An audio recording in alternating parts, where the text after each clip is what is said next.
Ir viską nufilmavau. Eik tu, na. Pirmadienį naujienų portalą alytausgidas.lt kreipėsi skaitytojas Tomas, prašydamas miestiečius būti budriais, net vaikštant pėsčiųjų ir dviračių takais. Mat miesto gatvėmis ir šaligatviais dideliu greičiu laksto jaunų žmonių grupė. Šie asmenys savo pasivažinėjimus filmuoja ir kelia į socialinius tinklus. Skaitytojas klausia, ar mieste saugu pėstiesiems.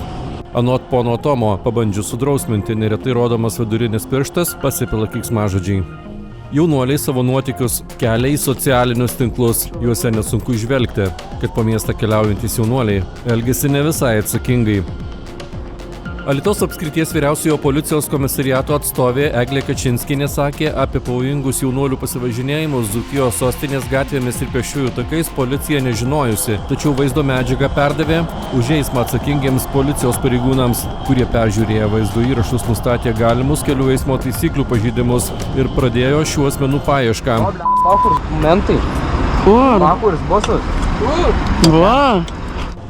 Policijos atsiųstame pranešime rašoma, matomas ne vienas kelių eismo taisyklių pažeidimas.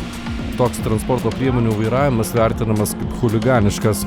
Akivaizdu yra pažeidžiamos bent kelios taisyklės, už kurias ne tik turėtų būti taikoma atsakomybė, bet ir kurių nesilaikymas kelia pavojų aplinkinių saugumui. Alytaus policijos pareigūnai dar kartą primena ir ragina tėvelius pasikalbėti su savo vaikais apie saugų elgesį kelyje. Kelių eismo taisyklių laikymasis ir atsakingas elgesys yra būtini siekiant užtikrinti visų eismo dalyvių saugumą. Neatsakingas vairavimas kelia pavojų ne tik pačiam vairuotojui, bet ir aplinkiniams bei kitiems eismo dalyviams, sakė Alytaus apskrities vyriausiojo policijos komisariato atstovė Jolita Linkevičienė.